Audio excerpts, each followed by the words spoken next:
Well, good afternoon, ladies and gentlemen. We appreciate you taking time out of your afternoon to join us for our campus forum of our D1 task force. Not only folks present here in the audience in Stephenville, Texas, we have attendees joining us via Zoom. And we also have a separate Zoom coming in for our special guests. So some of us will be talking from this direction as we progress. And because some of the Zoom microphones are over here, we'll have the Zoom going on with our special guests up and through their segment, and then we'll proceed to a more general session too. So here's the process that we have for today. My name is Rick Richardson. I'm the interim VP for finance. I'm the task force chair. On our task force, we have Lori Beatty, who's the assistant vice president for finance and controller. Mr. Justin Boyd, who's the assistant athletic director for compliance. We have Dr. Keldon Bauer, who's the chair of the finance department over in COBA. We have Dr. Keith Emmert, who is, and Dr. Keith Emmert, who's the faculty senate chair and a distinguished math professor. Unable to join us today because he's with the Student Government Association is our student government representative, Dominic Ruchinko, who's worked very hard with us as well. So what we'll do is do a quick athletic, I'll give you a quick overview of the task force process, and Mr. Boyd will give us a very brief athletics overview, and then we'll get into our special guest segment because we've only got our special guests from 4:15 to 4:45.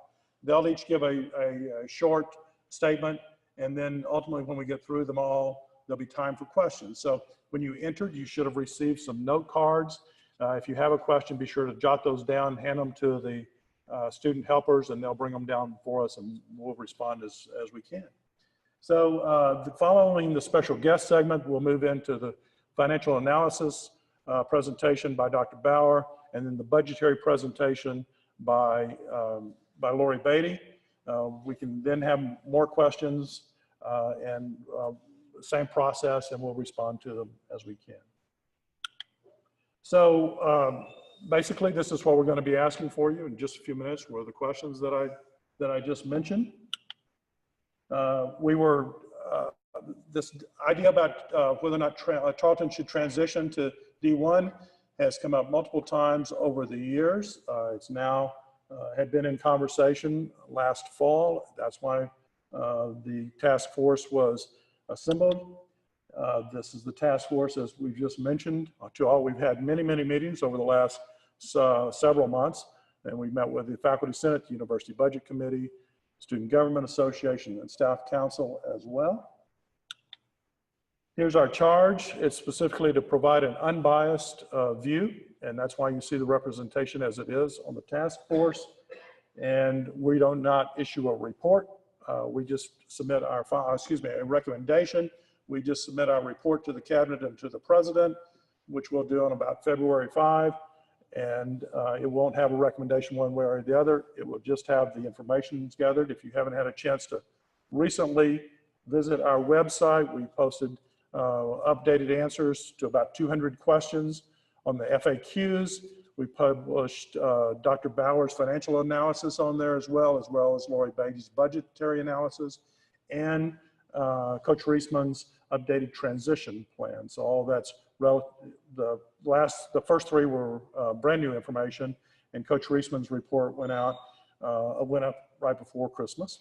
We've got a survey going on as well. We've had over, I think, around 1,200 participants in the survey so far. We'll post those results once it closes and we get our report finished. All of that will probably be published to the website after the February 5 date. So now for a quick athletics overview, Mr. Justin Boyd.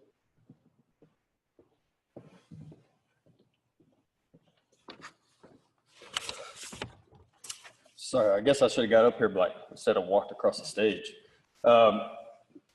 Tarleton's athletic history dates back to 1904. The athletic program was accepted into the Lone Star Conference and the Division II level of the NCAA in 1994. Prior to that, Tarleton was a member of the NAIA, and we currently sponsor 14 sports. We do meet the minimal standards for Division I. As Dr. Richardson alluded to earlier, this has been examined several times.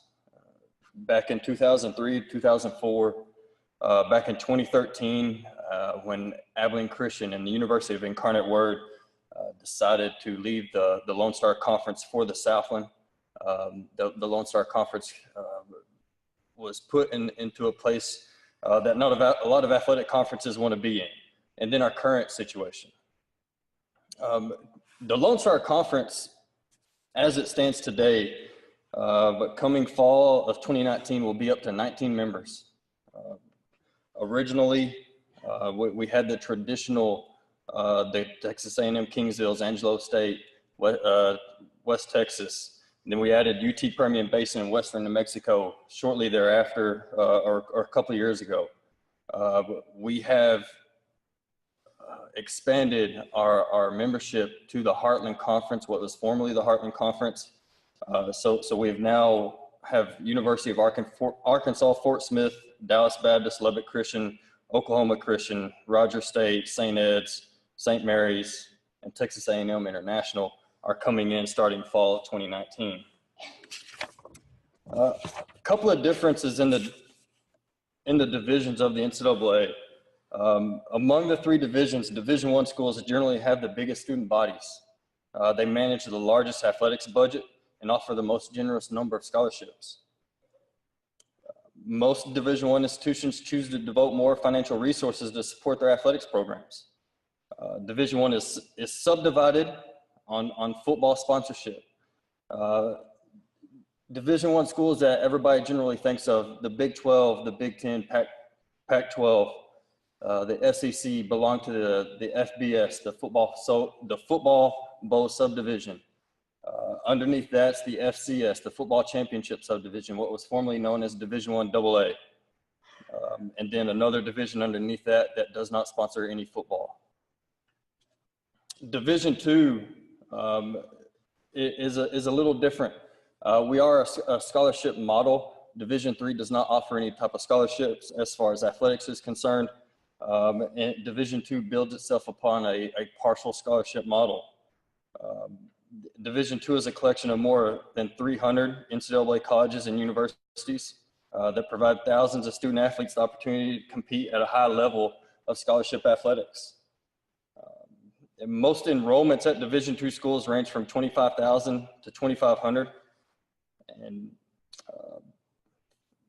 about 87% of the division's member schools have fewer than 8,000 students. Currently, the Lone Star Conference sponsors 17 sports. You can look at the Southland Conference and the Western Athletic Conference, and the sport sponsorship numbers are very similar. The Southland Conference sponsors 17, the Western Athletic Conference sponsors 19. Currently, the Western Athletic Conference, the WAC, does not sponsor football. There is one institution in that conference that currently does sponsor football. That's University of New Mexico, and they compete on an independent level. They do not have a conference schedule. They have to go out and schedule their games individually across the country.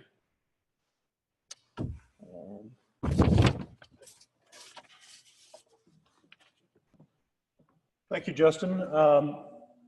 For many years, about 6 or 7 years ago, when the Lone Star Conference was imploding, was when I first became familiar with this issue, and a lot of work had been done back then, and that specifically was centering around the Southland Conference, and most of our conversations so far have been in regards to the Southland Conference, and they seem to be a reasonable fit for us. There is some interest, initial, just surface level interest in talking to Tarleton by the Western Athletic Conference. And that has developed during the time that we've been pursuing our task force duties. We've got just a couple of minutes before some of our guests, our special guests, join us. And so Dr. Keith Emmert will be coming up in a moment to lead this session. I wanted to remind those that are attending via Zoom that you can submit your questions via the chat function, so be sure to do that. Be sure to submit. We've only got our special guests for a limited period of time from 4:15 to 4:45 for most of them. It appears that our athletic director will only be available from 4:30 to 4:45. So if you've got some questions in mind that you want them to answer, please go ahead and start submitting those now if you're in the audience here or if you're online. So we're going to go ahead and ask Keith to come up, give a little background information about each of our special guests, and then move on into the special guest segment. Keith? Hello, everybody. So what I'll do is I'll introduce them one by one and give them a few moments to maybe 3 minutes to give a brief statement about D2 versus D1 and how they view that. So I think I'll start with Kathy Funk Baxter. She's Vice President of Business Affairs at the University of Texas at San Antonio. So would you like to give a brief statement?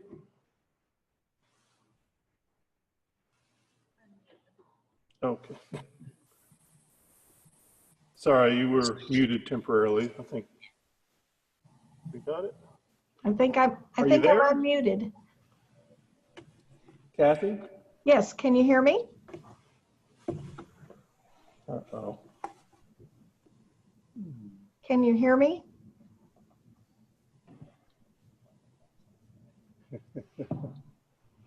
They're working.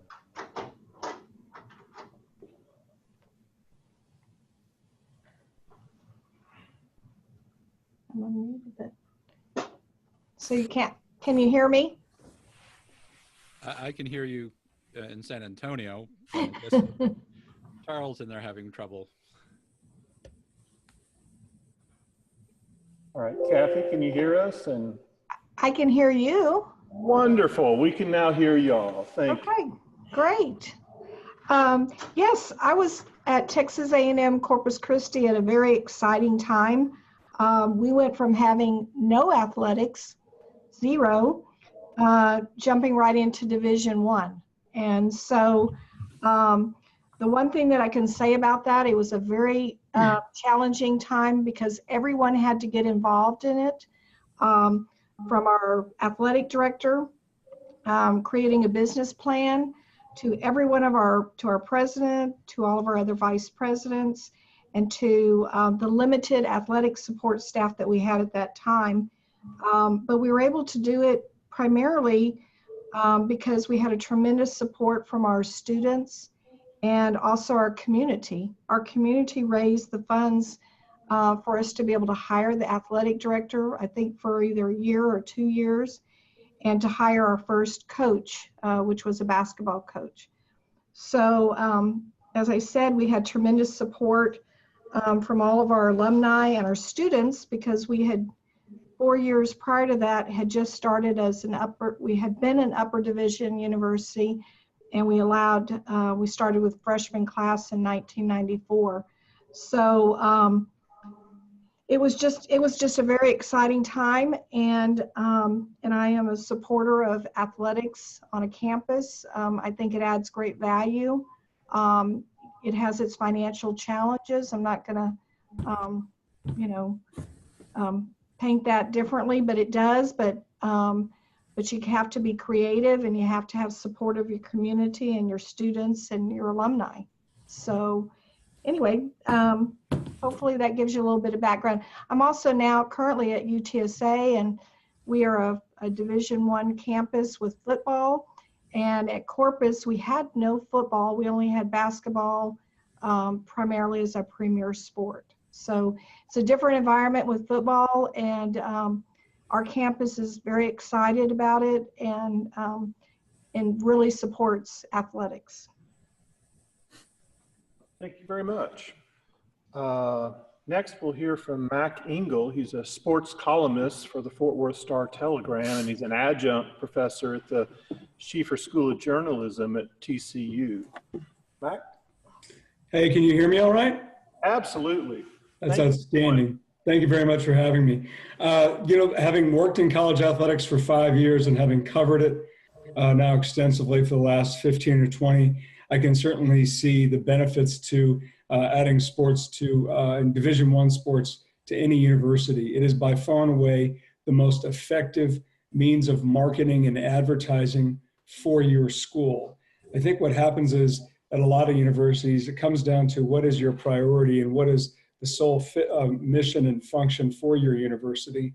And sometimes those things can get conflicted because to be a successful Division I athletic department doesn't necessarily fly in alignment with the mission of an academic institution, because sometimes their parallels aren't necessarily, they aren't parallel, there are not parallels.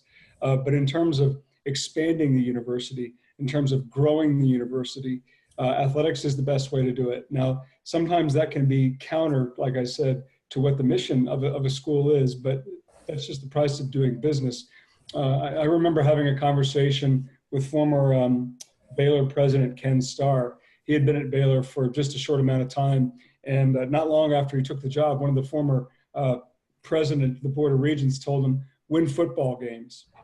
Now, that's the dumbest thing I've ever heard, because winning football games has ultimately nothing to do with whether or not a young man or young woman or an adult received a good education at a university. Nothing.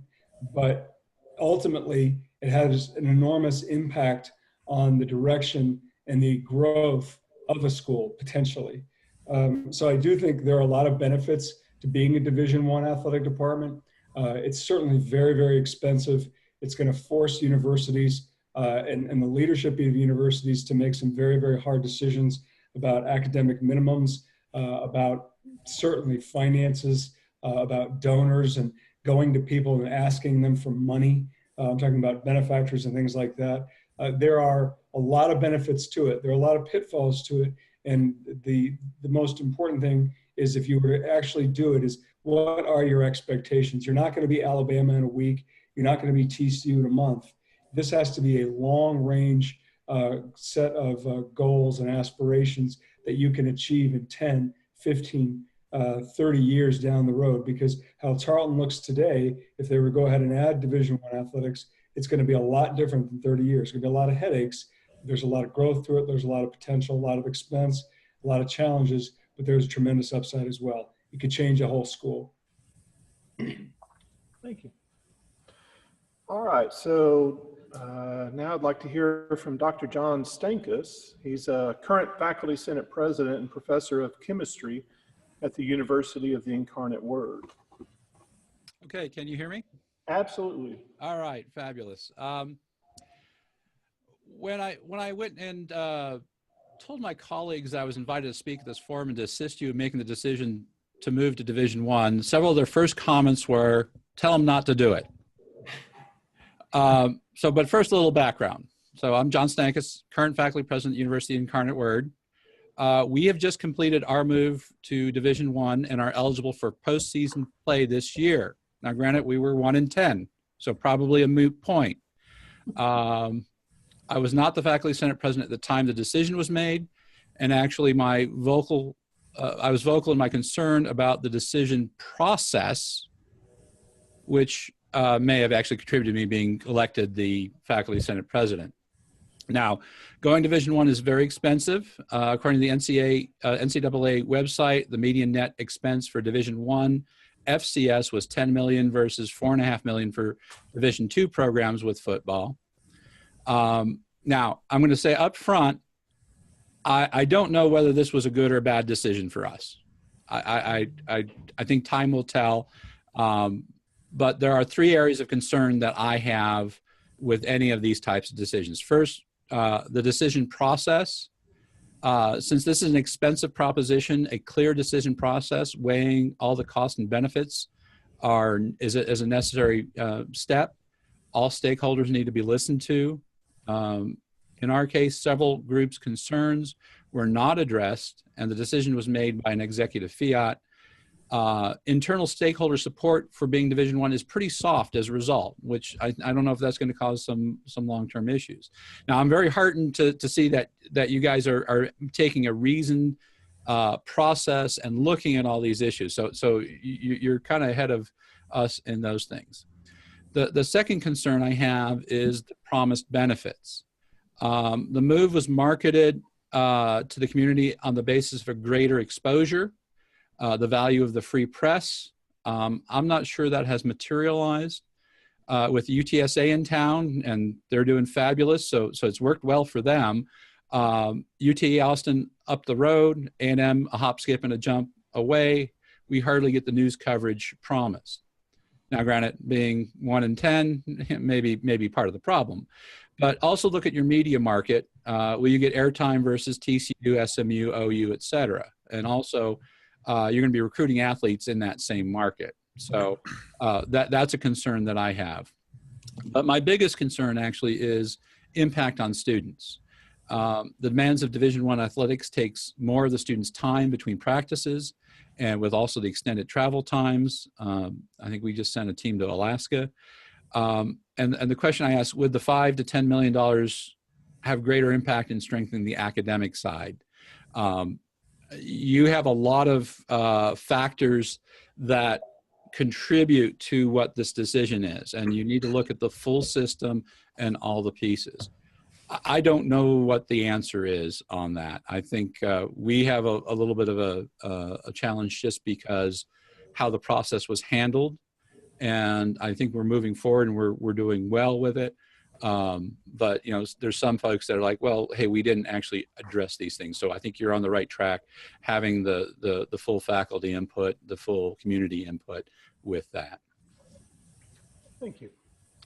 All right, and now Mr. Jared Mosley. He's Associate Vice President and Chief Operating Officer at North Texas Athletics. Can everybody hear me? Yes, sir. All right.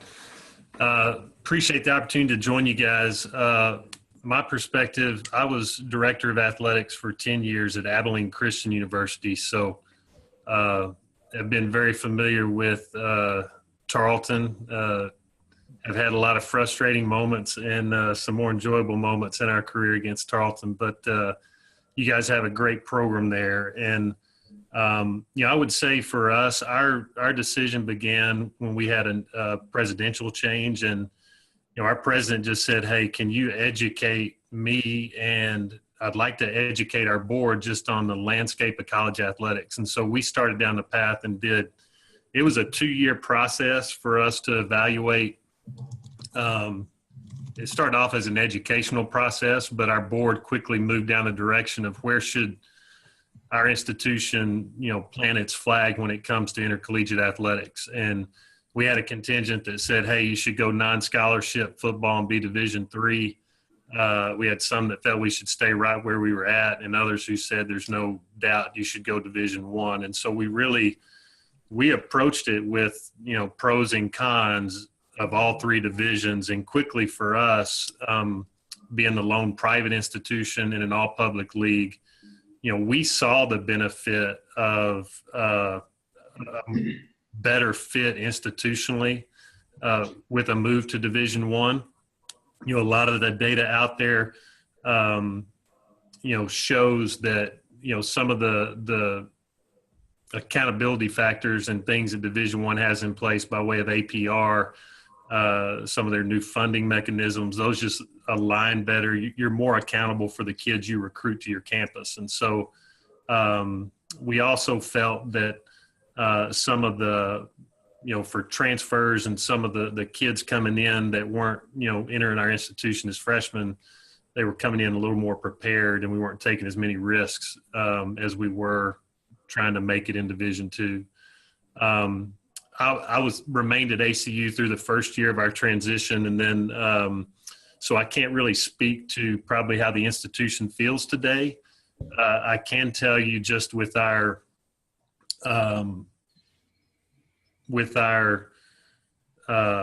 in my short time there during that process, even after 1 year, our academic profile for our student athletes was significantly better than it was the historic data we had for students coming in as a Division II institution. I think there's no doubt it's assisted the university in exposure. And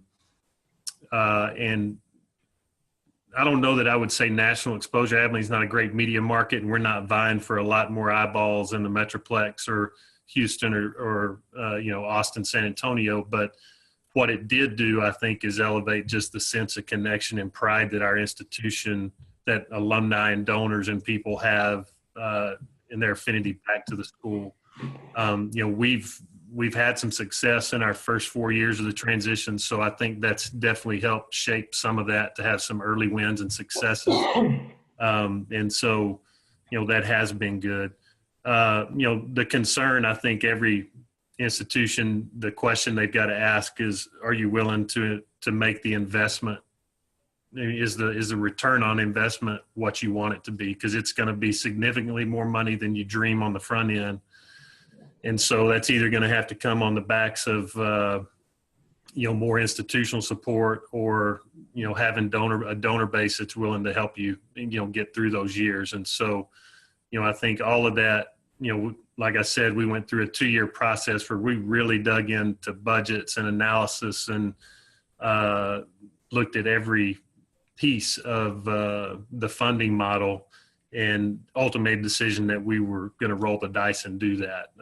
But for some, it may not make sense. But that's a little bit about the process we underwent when we were at Abilene Christian. Thank you so much. All right, so just to remind y'all, if y'all have questions, please jot them down so that we can ask these people. They agreed to come visit us, so they can help us out a little bit. Several of the things that are maybe floating around in Faculty Senate are, one conversation that we had is scholarships. There's an increase of scholarships, and there's also we'll get to that. I don't want to ask two questions at the same time. So what was the perceptions for y'all's institutions with scholarships, or in general? Anyone want to? Oh, cool. I'll start and just say, like, I think the biggest challenge is, we went into an incremental approach. So we just added scholarships over time. And even at the end of the 4-year process, we're not fully funded at the Division I level. I think the issue you run into in particular is, with football, and it was an issue for us because, at the time, at $40,000 a year for a full scholarship, that adds up quickly when you're needing to add, 40, 50 scholarships over all your sports. You couldn't do it all at one time.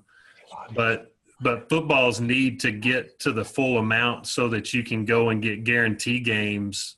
I mean, because there is legislation in there that you have to have a certain percentage of your football scholarships funded for those teams to be able to count your win towards bowl eligibility.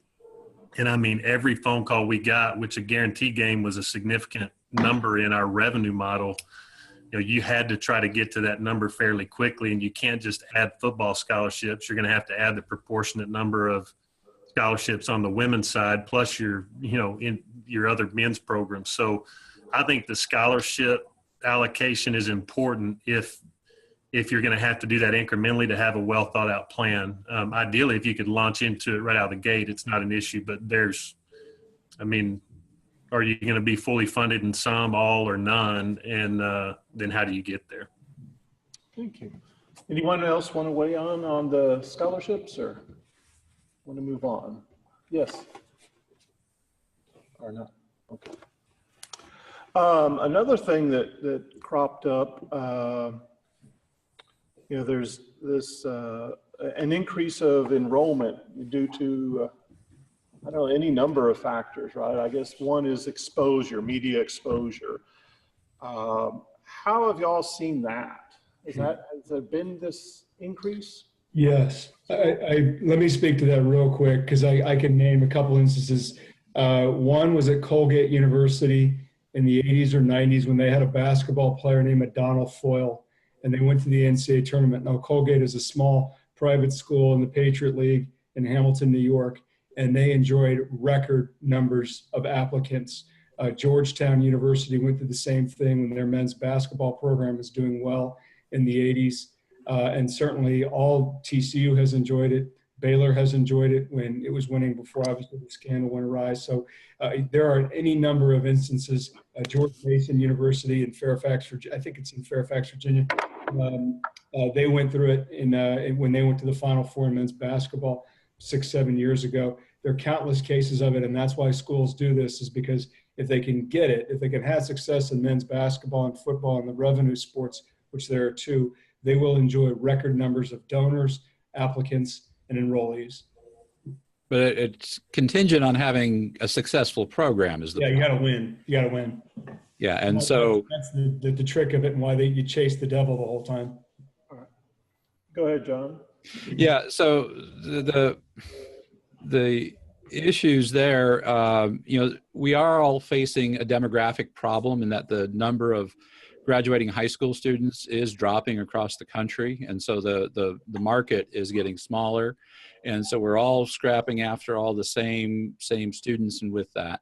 And so, yeah, that extra media exposure, I think the balance is really what media exposure makes a difference, all right? And so where do you see that? And, that's why I made the comment of, look at your media market. And, we are overshadowed by UTSA. Now, they've had some great successes, so that goes to the success argument. But, when in just kind of the daily news, you may get your score mentioned, and UTSA gets this full long, 3 or 4 minute piece. Are we actually getting the benefit for the cost that we're getting there? So that really depends on how you market it, how you get the word out, and again, how successful you are. So, I think I would agree, if you're successful, yeah, probably that leads to it. But what does it cost to be successful? All right, let me follow up with the media. We have a marketing type question. Tarleton is a town of 17 to 20,000 people, somewhere around there, with no TV media market. We are expanding into the Fort Worth area. We're building a new building there, so we have some presence there. How do they see this effectively marketing? I'm sorry, I can't read this question. How do they see this affecting the marketing or exposure benefit? I think it would be similar to what Incarnate Word's going through a little bit down in San Antonio. We have Texas Wesleyan here in town.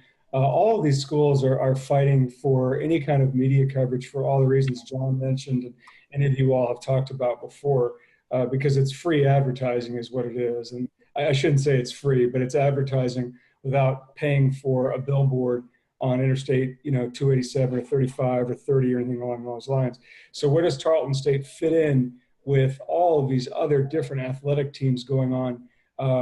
High schools, college, TCU, Texas Tech, Texas A&M, UT, UTSA, Baylor, Rice, SMU, Houston, then the Dallas Cowboys, then the Texas Rangers. I could just keep going on and on and on. Where does Tarleton fit in that? They don't. And I'm not trying to denigrate it at all, but they don't in that regard. Right now, you would say, well, they would fit in with the Abilene Christians and those sort of similar bodied universities. Now, the potential is there for something bigger, but this takes a long time and it's a huge expense. And you all have mentioned it before. Where do they fit? They don't. They have to create that fit. And the way you do that is to have success. And that's like a chicken or the egg kind of deal. Well, how do you have success without exposure? Well, a lot of it's luck, a lot of it's timing, a lot of it's hard work. A lot of it is a tremendous commitment on the part of the university. And then you just, quite frankly, you have to get a little lucky. You're going to have to hit, sort of capture lightning in a bottle and win. And then if you win, then you get noticed.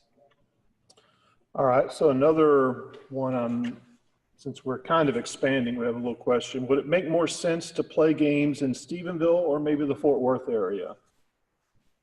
Well, that's a great question. Texas Wesleyan launched its football program last season. It had been dormant since the start of World War II in 1941, and they were playing in Fort Worth, and I don't think anybody went to the games, or a very, very small number of people. They were playing in a stadium in Fort Worth. They weren't playing on campus. I think it would make more sense that if you're going to create a campus, if you're going to go Division I or Division II or whatever, I think the thing that make most sense is to play on campus. You're trying to create an on-campus feel and vibe where people want to stay on site, spend their money there, invest their time there, and create sort of an atmosphere for the university. I've seen TCU do it. It's hard. It's very, very difficult to do it. It can happen, but it takes a long time. So if you're telling me, well, where would it make more sense? To play it in the big media market like Fort Worth or in Tarleton? No, play it in Tarleton. TCU's got a 47,000 seat stadium. They didn't sell it out but one time this year, and that's when the University of Texas played here. This is getting to be a harder and harder sell. So if you're going to create a football team, play it on campus. Don't play it an hour and a half away. Play it right there where students can tailgate and walk right to the venue. And I think that to piggyback on that, you got to think of the revenue streams that you can swing significantly in a very short amount of time, and it becomes difficult when you're trying to rally community support, corporate sponsorship dollars. If you're playing those games in the Metroplex, you're not getting the same sponsors TCU is, because you've got very significantly smaller number of eyeballs there. So, I mean, I think anything that can be done on campus with your own constituency, your students, they're your future donors, they're your future attendees. I mean, you want that thing to be rocking in Stephenville so that when they do move on and, move off and get a job, they consider, buying season tickets, coming back, if they do live in Fort Worth. It's just, I think the more you can sell that on-campus experience, the better. And I think for us at Abilene Christian, the same year we launched Division I, we also had a major donor step forward, and we built a new football stadium. I don't know that had we, and not saying that that's worth it, but that stadium, if you haven't been to it, like, it has completely transformed our campus. It's transformed recruiting for the general student population when they walk on our campus. It's definitely changed public perception within Abilene, which is, where we live every day. And so I think you start to see just some of that momentum, when things do fall in place and you have a little bit of success, you're able to turn some of that a little bit quicker than trying to capture a very small pie in some of the major markets. All right. Thank you. Another question. This will be for Mac Engel and John Stenkus. How could going to Division I have a negative impact on academics? John, you want to take that first? Well, I can talk to a little bit here. And I didn't get a chance to go and dig through the actual data. And I was talking to some of my colleagues, though, and my perception is that it dropped. My neighbor said the academics improved, the quality of the students improved. When we were Division II, there was a lot of our football players who were engineering majors. I don't see that as much anymore. Now, my colleague who teaches organic chemistry sees a lot more quality students in the organic chemistry class. So I don't know what is with that. It's a matter of resource allocation with that. And so if we have to spend a lot of money to upgrade a stadium, or our pool is too short, or all the different specifications, I mean, those books from NCAA on all the specs, there is only a finite amount of money available. There's also the issue of students being pulled out of classes. We've got our swim team is going to Alaska. So they're missing how many days to get up there and back. I know they can fly, but there's a lot of times they seem to be further afield, and more issues with that. So the problem really is the resourcing and whether there's enough support to bring that back. In terms of the individual students, I see the GPA records. Our faculty athletic rep kind of brings those to Senate meetings every year, and we're always pretty solid with that. It's just we have a few sports, like anyone's, that we have to kind of watch out for. Well, I think the NCAA has its good intentions with the academic progress report, and they specifically tie that to scholarship. The scholarship maximum being, let's say, 75 for football. So the football programs and men's basketball programs, which are the two big ones, obviously, those are the revenue ones. They obviously have a great deal of motivation to get their student athletes to graduate. Now, are they learning anything? Sometimes no. I mean, quite frankly, if you look at a lot of universities, and John, I think you probably have some experience with this, a lot of these big power universities have degree sequences where they essentially sort of gently push some of maybe their weaker student athletes too, so they'll get a degree. Is a degree worth anything? No, but they got the degree. They do have the degree.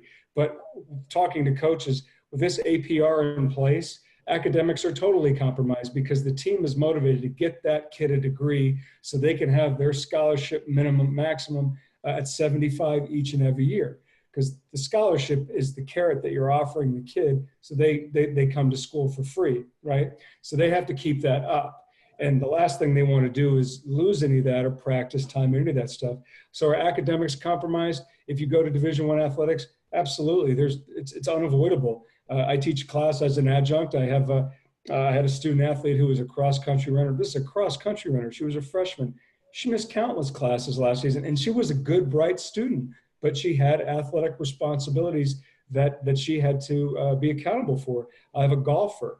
Why is a women's golf team going to Cabo San Lucas or Puerto Rico or any other place? Because they can. Are you going to tell me her academics, as bright as this young woman is, it's not compromised? Hell yes, it is. Yes, it's full of contradiction and it's full of hypocrisy. Every time I've seen it in Division I athletics, the question is it worth it? Is it worth it? Because the financial care, John, you've seen it, you guys have all seen it, is enormous. The price tag can be sometimes greater. So sometimes that includes losing your identity as an academic first institution rather than just this massive college thing that makes a lot of money where kids go to school. All right. So let me try and sneak in another question. This one's for you, Kathy, I think. Has the peak time to benefit from Division I passed, or has the costs increased? In other words, has the cost increased above the benefits? Well, speaking for being here at UTSA, we're one of those stories about success that John talked about. We had our football team for the first time ever. You know, we're a very young program, and we went to a bowl game. And we did see an increase in our admissions this past year. And I attribute some of that to the fact that we went to a bowl game and we had a lot of media coverage on that. Is it expensive? Yes. Is it getting more expensive? Yes. Cost of attendance added some significant dollars to the budget. And compliance adds other significant cost, and then just competing for the top-notch talent as far as coaches and staff is very expensive too. But there's, like they said, there's some tremendous benefits. We have a pep band that's 350 students strong now, which we wouldn't have had that without athletics. And it grew from being about 100 students to the 350 that we have now. So there are some benefits. And I think you just have to weigh all the different, as they said, there's pluses and minuses to being in athletics and to being in Division I. All right, so now I'm faced with a problem here. I've got some more questions I'd like to ask you, but technically we're out of time. So would you want to stay over for just a few more minutes? Oh, sure. Yeah, I'm fine. Yeah, I have about 15 more minutes. All right, well, let's just keep moving. So here's a generic question for whoever or all of you, it doesn't matter. What do you see as the biggest challenge to Tarleton?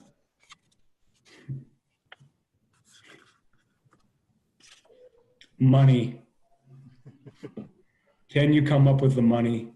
Yeah. Can you come up with the money? Can you raise the money? Do you have the benefactors with the pockets deep enough to tap into not just once, not just twice, but a lot to make this kind of vision happen? Because it can be transformative, not just for the school, but for the community of Stephenville. It can happen, but let's not kid ourselves here. You have to have the money in order to do it.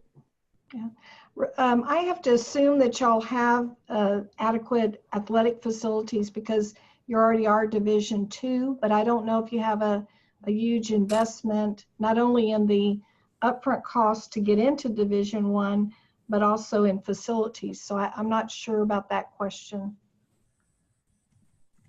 I would echo sustainability. I mean, I think it's easy to come up with a 3, 4, 5-year plan that you can say, hey, we can make it and we've got all the pieces lined up. But, the reality is, unless the institution's going to pick up the tab some way, or you've got a strong donor commitment that you can look out on the horizon and say, yeah, we think we can make this happen.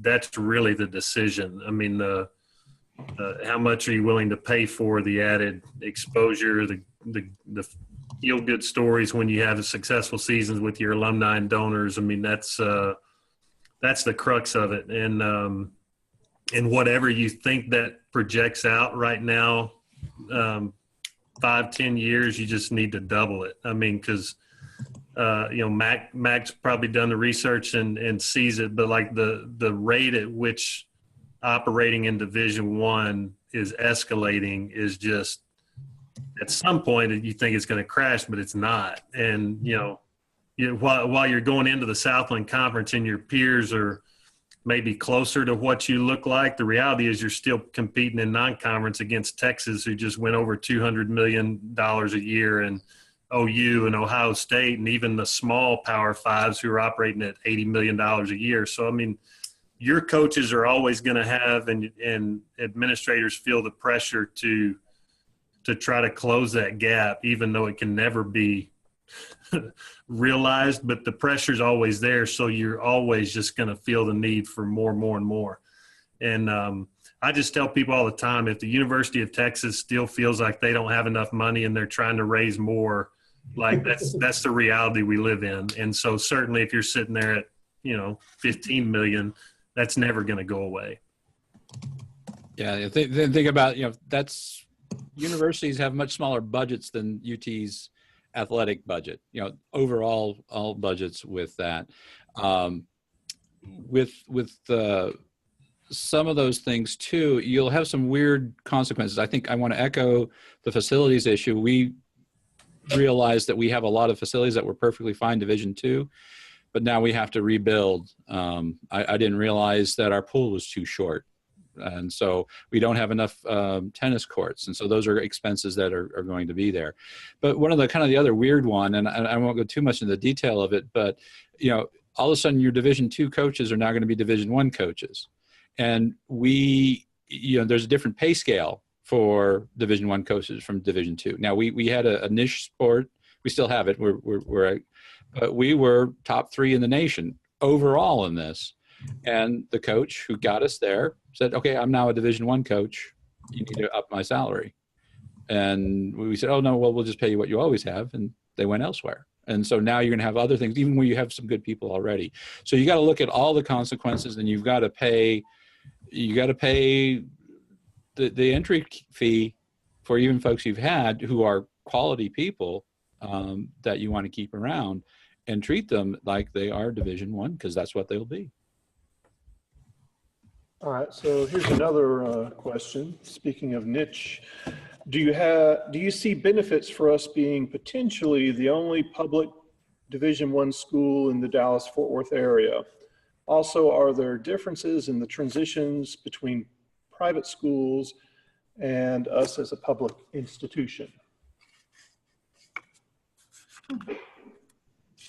I mean, I think every institution that would transition is unique in its own experience, just because it gets back to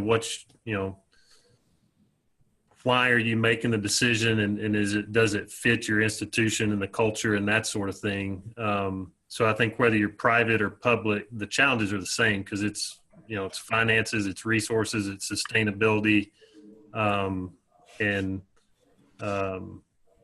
So I don't know that that's going to vary a whole lot. And the challenges to Tarleton and Stephenville and geography there, and I mean, those are going to be unique to Tarleton, and those are things they have to weigh and really dig into to ensure it fits.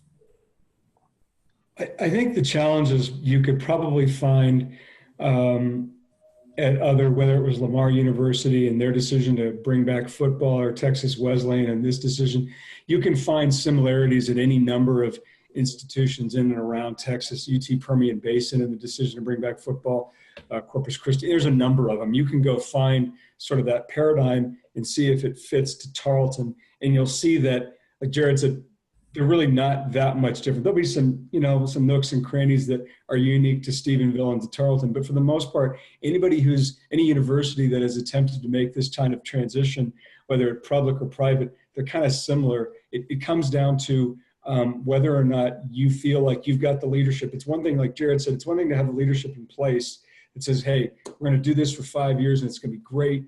And we're going to make this work and we're committed. Well, then the chancellor leaves.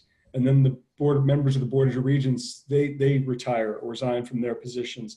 Now you've got a whole different set of philosophy coming in. And sometimes, as you all know in academia, sometimes you can have a chancellor or a mindset of university that says, I'm very committed to athletics. We're going to do this. We're serious about it. And then they retire or they leave. And then the replacement says, you know what, we're getting away from our foundation here. We're losing our soul, so to speak. So we're more committed to academics now, whatever that means. And then they decide to do that. Well, if you're going to do this, you're going to have to be consistent in the philosophy, which is, this is not 5 years. This is 50 years.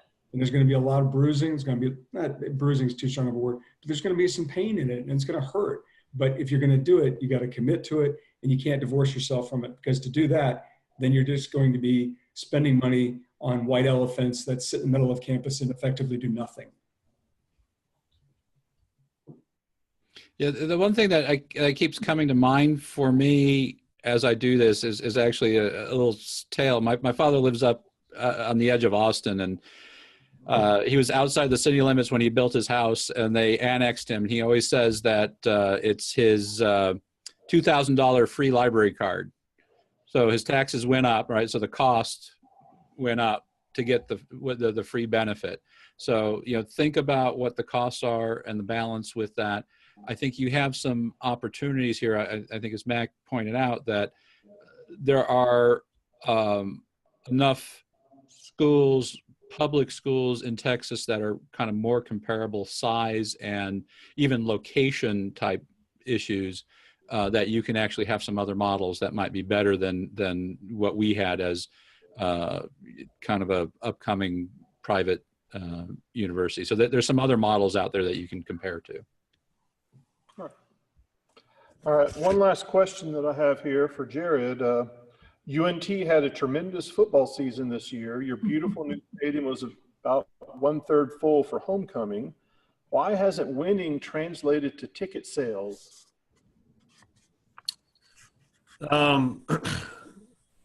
Well, the stadium was more than 1/3 full, but there's still plenty of empty seats, and I think this is another probably topic of conversation all of us are having. I mean, even the big places, it is just harder today because of the competing options for students, fans, families, youth sports on weekends. I mean, everybody's having a hard time selling a ticket. And so, I think, our goal is success. I mean, I think we anticipate we're going to continue to grow and add that. I think part of our challenge here is, we had decades of misery when it came to football. I mean, we had periods where we would have, a 2 or 3 year run, but we never could sustain success. And so, in a number of our sports here, our fan base had become very just beat down. And even with a successful season, it was like, yeah, they did it once, but I just don't know that I want to commit myself to the emotional roller coaster of good 1 year and then next year winning one game and getting blown out by, an FCS team at homecoming. And so I think there's a number of factors that contribute to that. But I mean, there's no doubt that our success, it is equated to more conversation in the community, more attendance at games. We do get more people through our gates that haven't been to or associated with the university. I mean, we measure that stuff and know what that looks like. So that has improved with success. But the reality is, will we ever consistently sell out our 30,000 seat stadium? I don't know that. And even if we had a championship and we're winning great bowls, I mean, I think you have a chance to do that a couple times a year, depending on the opponent. But at our level, so much of that depends on, you know, your ability to attract opponents that can bring crowds and do some of that to help you out, just because it's hard at this level and even the Power 5 level to sell out stadiums anymore. And so definitely you don't bank and count on your revenues. You know, you want to move those if you can, but you're not sitting there, you know, building a model around sold out arenas and stadiums. You're being conservative when you plan that. Thank you. So now I'd like to give you all just a few minutes for closing remarks. Kathy, would you? Well, I didn't prepare any closing remarks, but It's always more interesting when it's that way, isn't it? yeah. Well, as far as my perspective, at Corpus, I saw that it really brought the school together, and it brought the alumni back into the campus. I think our push there to go Division I and to go back into sports was because of our alumni. So I don't know, y'all haven't talked anything about that, and I didn't see a lot in your materials, but I think it's really a big push to have that connection back to the alumni. So I guess that's my closing comments. Thank you. Mac? You know, like I said, having been a part of it for a long time, I certainly see the benefits of it. But I think the most important thing is that you have, as a university, is to set your intentions and it sounds like a yoga class. What's your intention? But to set your intentions and to figure out what your identity is and who you want to be moving forward. Because like I said earlier, which Jared's talked about, this is not just hey, we're going to add a communications class. This is a tremendous commitment to not just have an athletic department, but to get in what has become, sadly, over the last 20 years, a giant rat race. But that's what it is. We can criticize it. We can make fun of it. We can denigrate its evolution, but it's kind of like yelling at the ocean. The tide's still coming, whether you want to be a part of it or not. And if you want to get in the way of that, you have to sort of catch the wave and be willing to try to swim with it. It's very expensive. Kathy made a great point. It is a great unifier of a university community. It really can be, and it can be worth a lot. And you have to also think about it, even though everybody in a university, especially in leadership, has a spreadsheet to look at, and costs and revenues and all these different things. Can you really put a dollar value on some of these things? Because if that is your goal and that is your aspiration, you're going to be losing. If your goal is something bigger than that, about educating people, about creating opportunities for young people to get into athletics and to expand themselves and to affect younger lives, that is the opportunity. And yeah, I've seen a lot of this stuff and it's made me a little jaded and cynical and things like that. But if you get out of the realm of just football and men's basketball, which can unfortunately be a little ugly at times, the greater whole of Division I athletics, soccer, track, football, diving, all these different sports is phenomenal. And their impact on young adults is incredible to see some of the cycles that stop, new cycles that begin for young people and their families and the opportunity. It is a tremendous commitment. It can be university altering in a positive way. It just requires a lot of work, a lot of patience, a lot of money, and a long-term goal with people and leadership who are willing to see it through no matter what. John? All right. Well, I think you need to look at the full picture, the full set of costs and benefits, and it go down to the granularity on there. We actually have, I think you said you had 14 sports. We actually have 23, which is quite honestly pretty insane. I've